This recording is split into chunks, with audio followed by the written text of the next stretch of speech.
agresseur, il n'y a rien d'objectivement qu'une assistance sociale, enfin, je sais pas, que des, voilà, que des faits objectifs pourraient considérer comme grave. Elle les a perçus comme ça, et ça a conditionné toute sa vie. Voilà, elle a peut-être développé une psychose pour d'autres raisons, n'empêche que voilà, sa vie entière se résume à ça. Elle est mariée? Non, elle a toujours vécu seule, elle travaille pas, elle a très peu travaillé. Alors elle est assistée. Bon, elle vit du reste. Bon, les amis, en espérant que vous vous portez tous merveilleusement bien. Alors, hier, j'avais eu une toute petite réflexion hier. Hier, on était le 10 août et aujourd'hui on est le 11, tout logiquement. Et ouais, hier c'était mon anniversaire et j'étais sur Paris avec les JO et tout ça, bref. Rien de plus spécial, vous allez me dire, hein. Rien de nouveau. Donc je me baladais, j'étais au Petit Palais.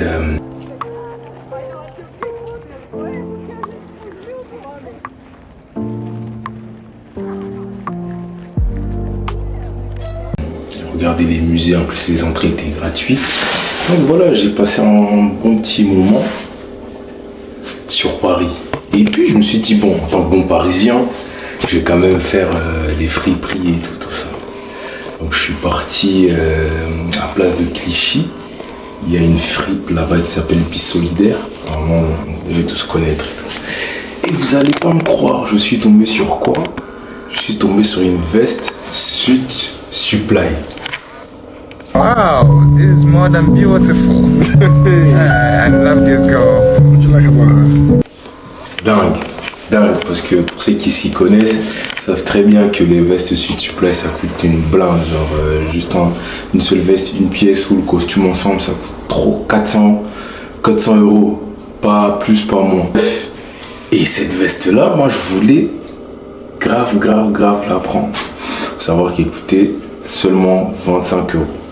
Je l'essaye au début, en la regardant, je me dis bon, elle va pas m'aller et tout ça, mais ça coûte rien, je vais quand même l'essayer et tout. Je rentre dans la cabine d'essayage et je l'essaye. Vous n'allez pas croire, elle me va super bien. Et je me dis bon, je vais la prendre. Maintenant le problème est, comment est-ce que je vais la prendre si à ce moment même, je n'ai pas d'argent?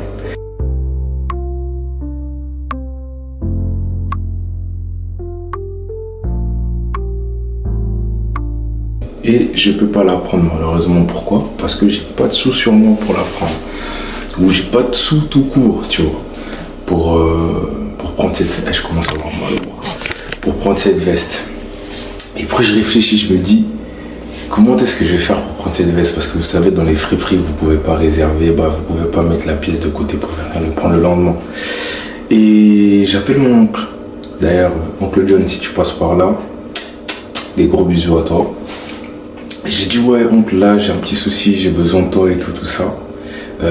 J'ai trouvé une super belle pièce dans une fripe et tu vois je vais me l'offrir. C'est quand même mon anniversaire, 19 ans et tout. Il faut que je m'offre cette veste là, tu vois. Mais je lui dis ouais il me faut 25 euros là. Est-ce que tu peux me faire un virement pour que je puisse prendre cette veste là et après t'inquiète pas pour les indemnités je te le donnerai plus tard et tout. Il me dit ouais y a pas de souci. Il me fait un virement. Et je sais pas si t'es dans quelle banque, par contre ta banque elle est vraiment chelou. On était samedi, le virement il va arriver que lundi, apparemment pendant les week-ends et les jours fériés. La banque ne fait pas les virements, j'ai dit bon bref, c'est pas grave. Je tente quand même ma chance, je vais voir la dame qui bosse là-bas au Bis Solidaire. J'ai dit ouais madame et toi avec ma petite voix, madame s'il vous plaît et tout ça. Vous pouvez pas me la mettre de côté et tout. Cette veste là et je viendrai vous la prendre lundi, sûr lundi je viendrai vous la prendre. Il me dit ah monsieur vous savez la veste elle coûte très cher et tout, vu qu'elle coûte cher je peux pas vous la mettre de côté, si c'était un article de 5 à 6 euros j'aurais pu vous la mettre de côté et tout. Bon je dis bon c'est pas grave, c'est pas un souci, je viendrai quand même la prendre lundi. J'ai tenté un peu ce que j'ai fait quoi? J'ai pris la veste, Je suis parti là, caché dans un endroit là, en espérant que personne va venir. Et sans oublier que la dame m'a rajouté que ouais, c'est dans un temps avec les JE, comme il n'y a pas beaucoup de monde, je me suis dit, ah, tant mieux, tant mieux. Et là, la mission, lundi, ça va être d'aller la chercher après le boulot, tu vois. Après le boulot, je vais devoir aller la chercher. Et puis en rentrant à la maison, je regarde une vidéo. Faut savoir, moi, je regarde beaucoup Alexis Chen. Et depuis bien avant qu'il y ait toutes ces polémiques sur lui, là. Parce que en vrai, je me dis que Alexis Chen n'est pas un mec détestable. C'est un mec très trivial, par contre, il aime donner cette image de lui. Mais si vous regardez ses anciennes vidéos, entre guillemets, parce que moi je l'ai connu quand il faisait les vidéos de séduction dans la rue, sur le métro, tout ça. Au début, ça me faisait bien gaulerie, tu vois. Et quand il a apporté un peu plus de réflexion là-dessus, bah, ça devenait tout aussi intéressant. Et je regarde aussi parfois ses vlogs un peu courts et tout ça, où il se donne vraiment nous à cœur ouvert, vous savez, où il se pose et il partage une anecdote de sa vie ou quelque chose qui lui est arrivé, la leçon qu'il a en tiré de cette situation-là. Et bref, quand il le partage vraiment à cœur ouvert, et ça se ressent. Et moi, c'est cet Alexis Chen-là que je regarde souvent, parce que moi, je suis pas sur TikTok et tout ça, je regarde pas toutes les conneries que des gens qui bossent pour lui mettent sur TikTok. C'est pour ça que vous dites, ouais, Alexis Chen ci, Alexis Chen ça. Bref, et il avait fait une réflexion sur l'argent, quelque chose comme ça, ou c'était une vidéo sur l'argent qui était tombée sur l'argent, quelque chose comme ça et tout. Je me préparais à manger et je me suis posé, je me suis dit, je me serais jamais retrouvé dans cette situation si j'avais les sous sur moi. J'aurais pu me prendre cette veste et à ce jour, à ce moment précis où je suis en train de vous parler, cette veste elle serait dans mon placard. Donc les gars, donc si j'ai fait tout ce speech là, toute cette petite histoire, c'est pour vous dire que on peut dire ce qu'on veut sur l'argent, parce qu'en plus il faut savoir que nous dans nos familles, l'argent c'est un sujet tabou. Bref, dans nos familles africaines, l'argent c'est un sujet tabou, on parle pas d'argent. Bref, ça c'est encore un autre sujet, mais on peut dire ce que l'on veut. L'argent, c'est très important. Donc les gars, trouvez un moyen. Enlevez-vous de cette situation-là. Et moi ça m'a embarrassé, hein. J'étais vraiment très gêné. Et on va dire, j'ai pas eu ce déclic, parce qu'en vrai le déclic je l'ai déjà à propos de l'argent. Je sais que un jour ou l'autre, quoi qu'il arrive, je finirai par être à l'aise financièrement. Moi je dis pas riche parce que riche ça se fait pas d'un coup, tu vois. C'est pas comme ce qu'on a l'habitude d'entendre, moi je vais être riche dans 2 ans, 3 ans, non. Riche ça prend beaucoup de temps, être riche ça prend beaucoup de temps. Mais je sais qu'entre temps, je deviendrai à l'aise financièrement. Et c'est pour ça que je ne dis pas riche, je dis à l'aise financièrement. Bref, ça aussi c'est encore un autre sujet. Donc, c'est à partir d'hier, je l'ai même écrit, hein, je me suis dit, non, je ne peux plus me retrouver dans une situation pareille. Il faut faire de l'argent. Il faut que je ne manque plus d'argent.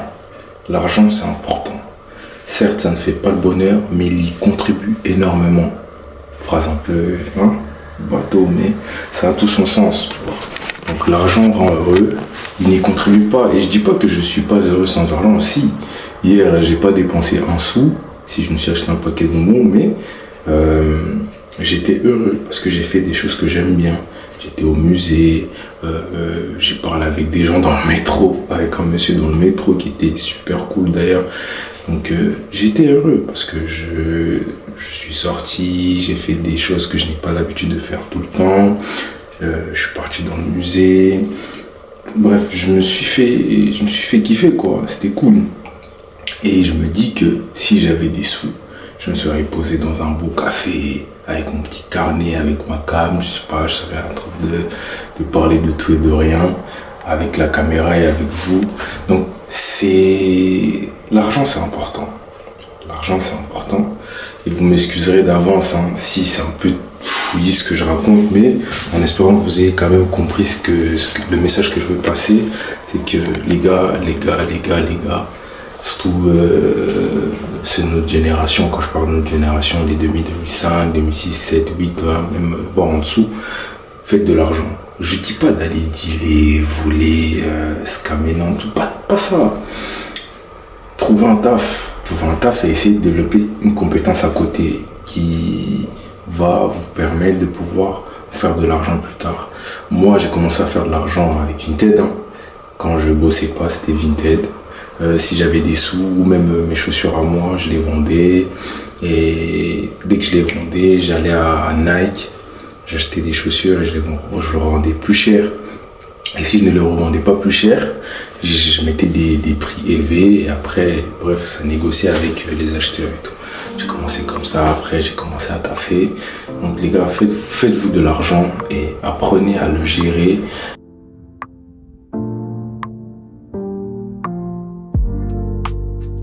Apprenez à gérer vos finances de votre plus jeune âge, vous savez. C'est très important. Et moi, j'apprends comme vous. J'apprends toutes ces choses-là que je suis en train de raconter. Je suis en train de les apprendre petit à petit. Gérer son argent, c'est très important. Et donc, le message que je veux faire passer, les gars, c'est que apprenez à gérer votre argent. Et surtout, faites de l'argent. Et voilà. Profitez, aimez, kiffez et faites-vous plaisir.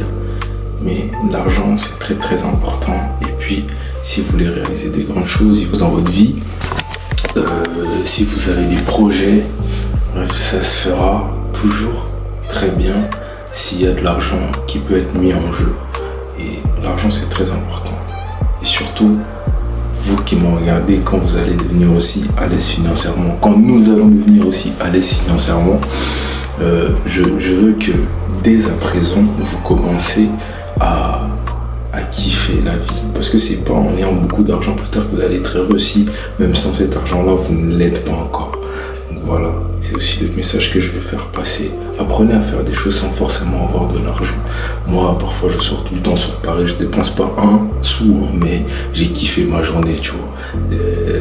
Je sors même avec mon ami Tyler. Quand on part sur Paris, parfois on ne dépense pas. On y va, on va juste voir des frites, des endroits beaux gosses. Et voilà, on a kiffé avec des belles discussions dans le train ou une fois sur Paris. On kiffe, tu vois. Donc les gars, soyez heureux, c'est très important. Soyez heureux, bossez sur vous et faites de l'argent et kiffez. Salut les gars. Un seul air, ok? Après je redescends plus, ok? Check. Voilà, beau gosse, viens faire un bisou. Viens faire un bisou. Bisous, mec. Vas-y, dis bye bye. Tu vas au revoir.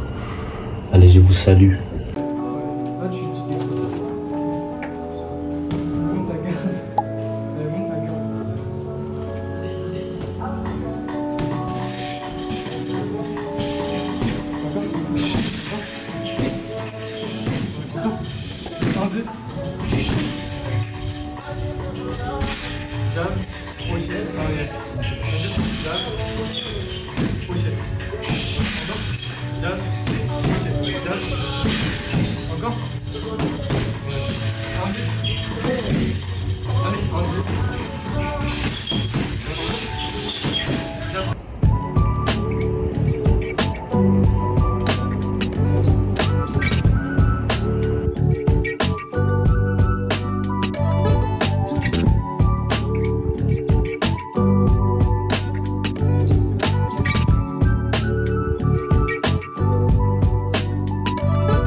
Ouais.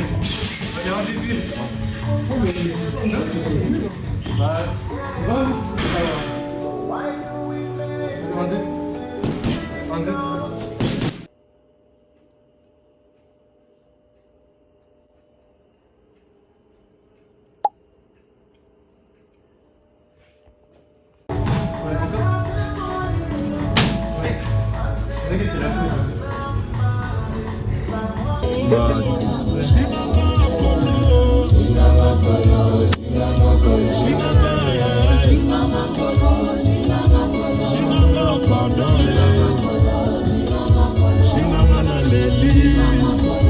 Ah gros là tu rentres bien dans la vidéo, c'est stylé. Ah ouais. Personne paye. Ok, est-ce que je serai pas cadreur? Là je kiffe, là je kiffe, là je kiffe.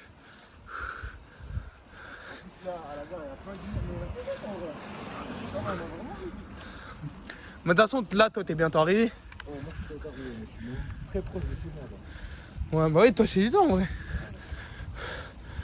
Ça va. T'as kiffé ta petite journée? Putain là gars y'a personne. C'est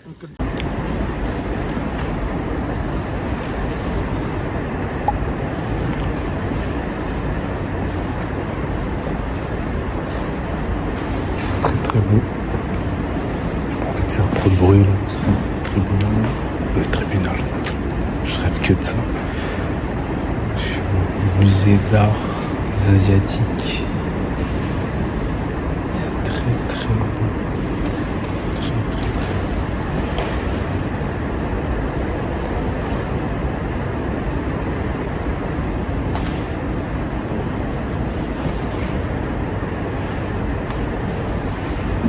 Que c'est le même délire et tout ça. Jossman, ça reste quand même Jossman. Pourquoi tu fais ça? Pourquoi tu fais ça? Pourquoi tu fais ça? Tu peux pas faire ça quand je suis pas là? Pourquoi tu fais ça? Béni A à Z. Ah, vas-y, je te raconte. Tu vois, quand j'ai commencé un peu, on va dire, ce délire là de dev perso et tout ça, là, j'avais acheté un cahier. J'ai acheté un cahier. Et dans le cahier, tu vois, le devant de la page, j'ai écrit You are amazing. Écrit You are amazing. Et bah justement, je voulais créer une chaîne YouTube. Je voulais créer une chaîne YouTube. Et j'avais pas de nom. En fait, je savais pas quoi mettre. Et comme dans le cahier, là, il y avait écrit You are amazing, tu vois, Y-A. You are, non, Y-A-A. You are amazing. Et moi, je m'appelle Benny, tu vois. Donc, Benny, you are amazing. Benny Yaz, ça fait Benny Yaz. Grossièrement, c'est ça. Donc, c'est un cahier que j'ai acheté. Sur le devant de la page, il y avait écrit You are amazing. Et à chaque fois, à force d'ouvrir tout le temps ce cahier-là, je me suis dit, ah voilà, Benny Yaz. Comme ça, ceux qui le disent, entre guillemets, si tu veux, Benny, tu es magnifique. Benny, vous êtes magnifique en mode, tu vois ou pas? Ouais. Donc voilà, ça veut dire ça, Benny Yaz. Benny, you are amazing. Et c'est quoi ça? Sport Jeune 12-3-1. 12-3-1, c'est quand je discutais avec mon père. Message codé dans la parole.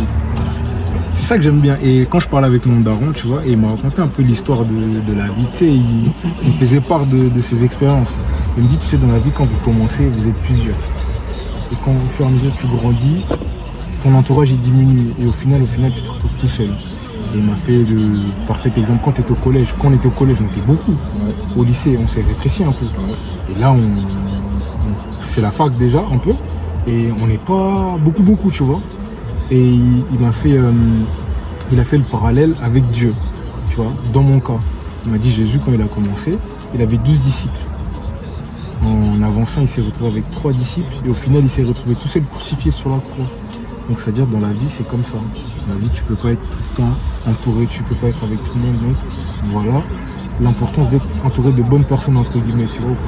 Et Sport Jeune, si tu veux, c'est une boîte de production que j'ai créée moi-même. Hein? T'as créé une boîte? Ouais, de production. Ah bon? Pas physiquement, mais dans mes écrits, c'est une boîte de production. C'est quelque chose que j'aimerais voir grandir. C'est dans tes projets? C'est dans mes projets, on peut dire ça comme ça. Production de quoi? Tu sais, moi j'aime bien tout ce qui est audiovisuel et tout ça. Faire des films? Les films et tout ça, c'est trop un kiff pour moi. Tu vois, réaliser. Voilà, réaliser c'est trop un kiff pour moi. Et dans la réalisation de quelque chose, des vidéos et tout ça, c'est un kiff, tu vois. Et j'aimerais bien un jour voilà, avoir quelque chose comme ça. Entre guillemets. Et Sport Zone, ça m'est venu comme ça en regardant une série. C'était Flash, voilà, je me rappelle, c'était Flash. Voilà, un truc comme ça. Tu vois ou pas? Et ouais, dans mes vidéos, j'aime bien être un peu énigmatique. Donc voilà, c'est ça, tu vois, j'aime bien être énigmatique un peu, si tu veux. Voilà, c'est cool. C'est qu'ils comprennent, ils ne comprennent pas. Ah, tu regardes, c'était... Je passe bien. Ça va ou pas? Bah attends, je domine un peu la velocité. T'inquiète, Master, on aura le temps de faire plein comme ça. Mais voilà. Si tu veux, je t'ai fait un peu part de mes pensées. Donc voilà, c'est un peu ça, c'est un peu ça. Là, monsieur permissier désormais. Faut nous respecter, nous, ça y est. Exactement. On n'est plus des petits. Prochainement. On fait des vlogs maintenant. Vlog suisse direct. J'avoue. Ça serait cool ça. Un voyage, ouais, ça serait grave cool ça. Non, on arrive des longs trajets, ça va bouger. Ça va être esprit. Mais c'est quoi? Couteau, hashtag carpe, G2, Cyprine, je t'ai surpris, je t'en supplie, je t'aime, supprime. DJ photo.